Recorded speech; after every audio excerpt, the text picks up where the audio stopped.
ဝေဒနာကိုမနာအောင်ရှုနည်းခုမှစပြီးဝိပဿနာအားထုတ်နေကြတဲ့ဓမ္မမိတ်ဆွေတို့ကိုတရားအားထုတ်ရှုမှတ်နေတဲ့အချိန်မှာနာကျင်တဲ့ဝေဒနာပေါ်လာလို့ရှိရင်ဘယ်လိုရှုမှတ်တင်တယ်လဲဆိုတာအကြံပြုပါရစေ။အရင်ကရေးသားဖော်ပြဖို့ကြံခဲ့တာလေးတွေကိုပါနည်းနည်းဖြစ်ဆွတ်ပြီးဝေဒနာကိုမနာအောင်ရှုနည်းဆိုတဲ့ခေါင်းစဉ်နဲ့အသစ်ထပ်မံရေးသားဖော်ပြလိုက်ပါတယ်။ဝေဒနာဆိုတာအလွယ်ဆုံးမှတ်ရင်ခံစားမှုပါဘာတွေကိုခံစားကြတာလဲဆိုတော့ကောင်းတာကိုခံစားခြင်းနဲ့မကောင်းတာကိုမခံစားခြင်းပေမဲ့ခံစားရတယ်ကောင်းတာနဲ့မကောင်းတာပေါ့တချို့လည်းနားလေသဘောပေါက်ပြီးသားဖြစ်ကြမှာပါပုရုဇဉ်တို့အနေနဲ့အများစုကနာကျင်ကြက်ခဲမှဝေဒနာဆိုပြီးမှတ်ယူနေကြသူတွေများပါတယ်အဲ့ဒီအတွက်ကြောင့်ဝေဒနာအကြောင်းကိုအကြမ်းဖြင်းရှင်းပြပါရစေဝေဒနာက၃မျိုးရှိပါတယ်၁ခံစားလို့ကောင်းတယ်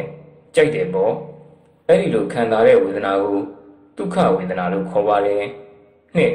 ခံစားလို့မကောင်းဘူးမကြိုက်ဘူးဆိုတဲ့အဲ့ဒီလိုမခံစားတဲ့ဝေဒနာကိုဒုက္ခဝေဒနာလို့ခေါ်ပါတယ်၃ခံစားတာလည်းမဟုတ်ဘူးမခံစားတာလည်းမဟုတ်ဘူးဆိုတဲ့ဝေဒနာကိုဥပိ္ပခာဝေဒနာလို့ခေါ်ပါတယ်နာတဲ့ဝေဒနာကိုမနာအောင်ဘယ်လိုရှုမှလဲဆိုပြီးဖော်ပြမှာဖြစ်လို့အဲ့ဒီဝေဒနာ၃မျိုးတည်းကဒုက္ခဝေဒနာအကြောင်းပဲလောလောဆယ်ပြောပြရစီဘာလို့လဲဆိုတော့တရားအားထုတ်ကြသူတိုင်းကြုံတွေ့ကြရတာနာကျင်ကြိုက်ခဲတဲ့ဝေဒနာပါနာကျင်ကြိုက်ခဲတာကိုအများစုကကြိုက်မှမကြိုက်ကြတာကိုဒီဝေဒနာကပူပြီးတိတာလွန်တဲ့အတွက်ဓမ္မမိတ်ဆွေတို့ဟာဝေဒနာလို့ပြောလိုက်တာနဲ့အဲ့ဒီဒုက္ခဝေဒနာကြီးကိုပြင်းပြင်းမြင်နေကြပါတယ်တရားအားထုတ်တဲ့အခါအဲ့ဒီဝေဒနာပေါ်လာမှာကိုစိုးရင်ကြတယ်ခန္ဓာရှိသေး၍ဝေဒနာကပေါ်တာ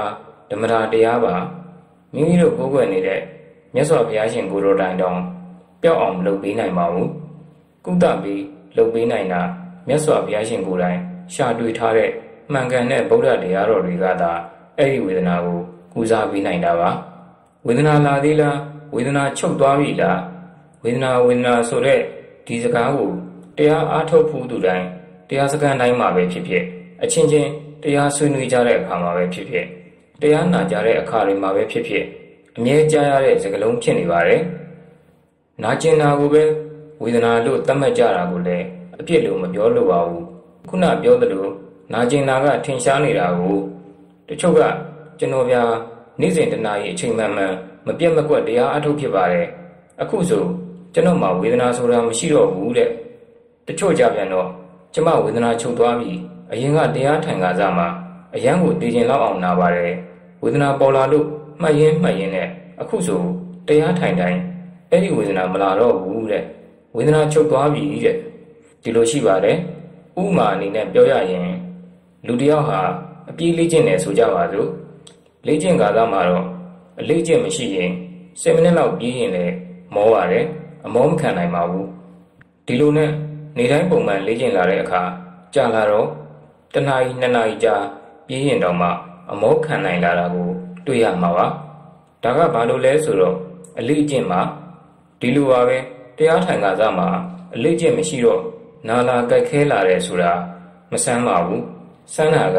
အဲ့ဒီနာလာကြိုက်ခဲတာကိုရှုနိုင်တယ်ဆိုတဲ့ဝိပဿနာဉာဏ်ပဲယောဂီအနေနဲ့နေ့စဉ်1နာရီ2နာရီပုံမှန်တရားထိုင်လို့ဝေဒနာမလာတော့ဘူးဆိုတာမဆန်းပါဘူးဒါအကျင့်ဖြစ်သွားပြီကိုမနာတော့ဘူးဆိုရင်ထိုင်နေကြအချိန်တက်နောက်1နာရီလောက်ပူပြီးထိုင်ကြည့်ပါလားပေါ်လာပါလိမ့်မယ်ဝေဒနာခန္ဓာရှိရင်ဝေဒနာဆိုတာရှိပါတယ်ဝိပဿနာဉာဏ်အားမပြည့်သေးပဲဟိုတွေးတီတွေးနဲ့အတွေးချော်မှဆိုလို့သတိပေးရတာဖြစ်ပါတယ်ဝေဒနာရှိတာကိုသိနေရပါမယ်အဲ့ဒီလိုပေါ်လာတဲ့ဝေဒနာကိုကိုယ်အနေနဲ့ခံနိုင်အောင်ရှုနိုင်တာကဝေဒနာကိုနိုင်တယ်ခေါ်တာဝေဒနာချုပ်တယ်လို့ခေါ်တာပါတနေ့လုံးမထဘဲထိုင်ကြည့်လိုက်ပါအဲ့ဒီနာကျင်တဲ့ဝေဒနာဟာပေါ်လာလိုက်သူ့ဟာသူပျောက်သွားလိုက်အချိန်ပေါင်းများစွာဖြစ်ပြနေမယ်ဆိုတာသိလာပါလိမ့်မယ်ဒါသဘာဝတရားပါကိုလှုပ်ယူနေတာမဟုတ်ပါဘူးဝေဒနာကိုရှုတဲ့အခါမှာ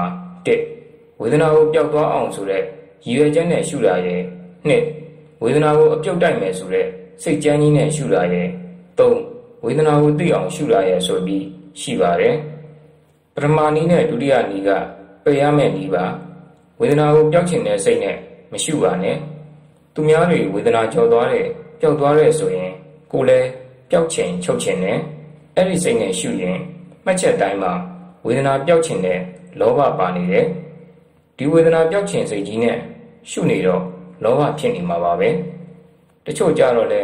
ဒေါသသမားကရှိပါသေးတယ်ဒီလောက်တောင်နာတဲ့ဟာကိုအပြုတ်တိုက်မယ်ဆိုတဲ့ဒေါသကြီးနဲ့ပေါ့ဗျာအဲ့ဒီဒေါသကြီးနဲ့လဲရှုမှတ်လို့မဖြစ်ပါဘူးဝိပဿနာရှုရဆိုတာလောဘဒေါသမောဟကိုအောင်ပေါအောင်လုပ်တာဖြစ်ပါတယ်အဲ့ဒါကြောင့်လောဘဒေါသကြီးနဲ့ရှုရင်တော့ရှုနည်းမှားပါတယ်လို့ပဲဆိုရမှာပါအဲ့ဒါကြောင့်ပျောက်ချင်စိတ်ကြီးနဲ့မရှုပါနဲ့တဲ့အပြုတ်တိုက်မယ်ဆိုတဲ့စိတ်ကြီးနဲ့မရှုပါနဲ့တဲ့ဘယ်လိုနည်းနဲ့ရှုမှတ်ရမလဲဆိုရင်ဝေဒနာကိုသိအောင်ရှုရပါမယ်ဝိပဿနာဆိုတာရုပ်တွေနာမ်တွေရဲ့သဘောကိုသိအောင်လုပ်တာပါလှုပ်ရှားနေတာတွေမာရာပြော့တာတွေပူရာအေးတာတွေကရုပ်တရားအခုခံစားနေရတဲ့ဝေဒနာတွေကနာမ်တရားတွေအဲ့ဒီနာမ်တရားဖြစ်တဲ့ဝေဒနာတို့စိတ်တို့ရဲ့သဘောကိုဝိပဿနာဉာဏ်နဲ့ရှုမှတ်နေရတာပါချမ်းမြေ့ဆရာတော်ဘုရားကြီးရဲ့ဝေဒနာရှုနည်း၃နည်းရှိပါတယ်၁ရန်သူကိုရင်ဆိုင်တိုက်ခိုက်နေ၂ခြုံခိုတိုက်ခိုက်နေ၃ရန်သူကိုအချော့တတ်နေလူငယ်လူရွယ်တွေအသက်ငယ်ပြီးကျန်းမာရေးကောင်းတဲ့လူတွေအတွက်ကတော့ရင်ဆိုင်တိုက်ခိုက်နေကကောင်းပါတယ်ယောဂရှိတဲ့သူဥပမာနှလုံးယောဂရှိတဲ့သူဆိုရင်ခြုံခိုတိုက်ခိုက်နေကကောင်းပါတယ်ခြုံခိုတိုက်ခိုက်နေကကိုယ့်ရဲ့ကမ္မထမ်းကိုများများမှတ်ပြီးနောက်မှဝေဒနာကိုပြန်ရှုတာပါ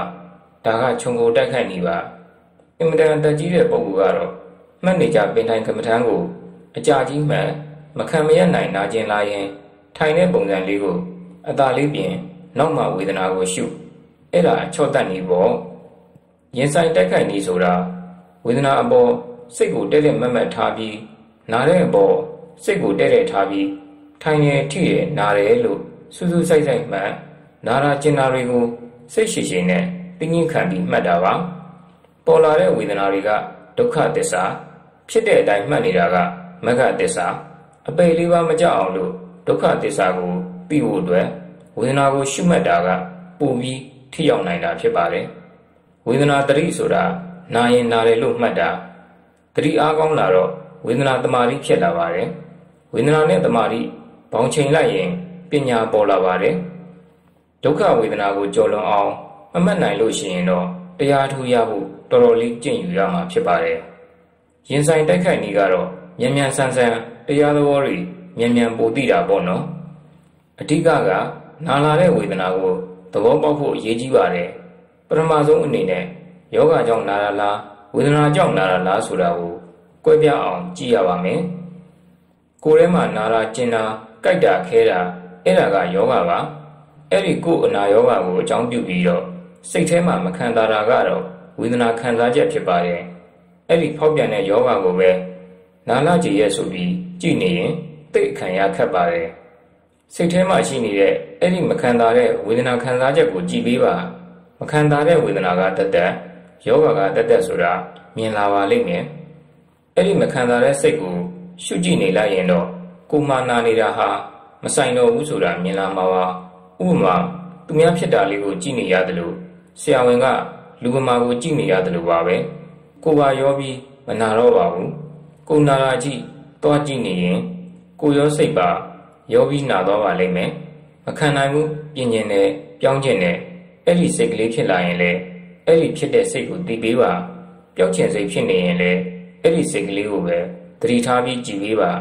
မကျေနပ်စိတ်ဖြစ်ရင်လေကြည်ပေးသိပေးပါဥပမာတစ်ခုထပ်ပေးရရင်တော့မိဘပေါ်မှာတည်ထားတဲ့ဟင်းညို့ကိုဟင်းညို့ကိုအပေါ့အငံကိုမြည်တယ်လို့ပါပဲအဲ့ဒီလိုအပေါ့အငံကိုမြည်တဲ့အခါမှာမိဘပေါ်မှာရှိတဲ့ဟင်းညို့ကိုပွက်ပွက်ဆူနေတာကိုပူမှန်းသိလျက်ဇွန်းနဲ့ခတ်ပြီးမြည်ကြတယ်မဟုတ်လားဘာလို့ပူမှန်းသိတယ်လဲဆိုတော့မှုတ်ပြီးတောက်ကလေးကပူမှန်းသိလို့ပါအဲ့ဒီလိုဟင်းရည်ပူကြီးပါဇက်ထဲကိုရောက်တဲ့အခါပူရာကိုအာယုံပြုကြတာလားအပေါ့အငံကိုအာယုံပြုကြတာလားဓမ္မမိတ်ဆွေတို့အနေနဲ့ပူရာကိုတတိမထားကြပါဘူးဂယုမဆိုင်ကြပါဘူးနော်အပေါ့အငံကိုပဲတတိထားကြပါတယ်အပေါ့အငံကိုပဲအကဲခက်ကြပါတယ်အဲ့ဒီဥပမာတွေလိုပုထုဇဉ်တွေဟာအများအားဖြင့်နာရာကျင်နာကြီးကိုဂယုဆိုင် ကြိုက်တာခဲတာကြီးဂယုဆိုင်နေကြတာပဲများပါတယ်သူတို့ကိုဂယုမဆိုင်ပါနဲ့အပေါက်အငံနဲ့တူတဲ့မခံကျင်တာကိုခံစားနေရတဲ့စိတ်ကလေးကိုသာဂယုဆိုင်ရပါမယ်နာကျင်တဲ့အပေါ်မှာခံစားတယ်ကြိုက်ခဲနေတဲ့အပေါ်မှာခံစားတယ်ခံစားတာဝေဒနာကိုအဲ့ဒီဝေဒနာအပေါက်အငံကိုသာကိုကအကဲခက်ဖမ်းရမှာဖြစ်ပါတယ်အဲ့ဒီလိုမဖမ်းဘဲနဲ့အပေါက်အငံနဲ့ငါနဲ့ပေါင်းပြီးတော့ပူရာကြီးအာယုံပြုပြီးဒီပူရာကြီးကိုကြောက်နေတယ်ဒီတော့အရသာကိုမသိတော့ပဲဖြစ်သွားပါတယ်ဟင်းညုတ်ကိုအရသာမြည်သလိုပူရာကိုဂယုမဆိုင်ရပါဘူးအပေါက်အငံကိုဂယုဆိုင်ရပါတယ်နာကျင်ကြိုက်ခဲတာကြီးပေါ်လာတဲ့နာကျင်ကြိုက်ခဲတာကိုပရဏာမထားပါနဲ့တာမညထားပါအဓိကဘယ်သူလဲနာကျင်ကြိုက်ခဲတာအပေါ်မှာမခံကျင်တာခံစားနေရတာအဲ့ဒီခံစားနေရတဲ့သဘောကသာအဓိကဖြစ်ပါတယ်နာကျင်ကြိုက်ခဲတာဟာတာမညပါဓမ္မမိတ်ဆွေတို့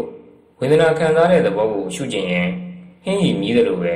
ရှုတာဟာအစဉ်ပြေဆုံးလို့ယူဆမိပါတယ်ဒီလိုနဲ့နာကျင်နေတဲ့ဒုက္ခဝေဒနာဟာဘယ်ရောက်နေမှန်းမသိပျောက်ချက်သာကောင်းနေတော့မှာပါပဲအချင်းချုပ်အနေနဲ့အောက်ဆုံးအဆင့်သောတာပန်တေပြီးသားအရိယာပုဂ္ဂိုလ်ကတော့အဲ့ဒီနာကျင်ကြိုက်ခဲတဲ့ဒုက္ခဝေဒနာကြော်လွှားတတ်ကြတဲ့လူတွေကြီးပါပဲနာတဲ့ဝေဒနာကိုမနာအောင်ရှုတတ်တဲ့ပုဂ္ဂိုလ်တွေကြီးပါပဲဒါကြောင့်ဓမ္မမိတ်ဆွေတို့လည်းနာတဲ့ဝေဒနာကိုမနာအောင်ရှုတတ်တဲ့သူတွေဖြစ်ဖို့ဒီစာစုနဲ့ဓမ္မဒါနမျှဝေလိုက်ပါတယ်ခန္ဓာ၅ပါးတို့တာယာချမ်းမြေ့တရားတွေ့နိုင်ကြပါစေ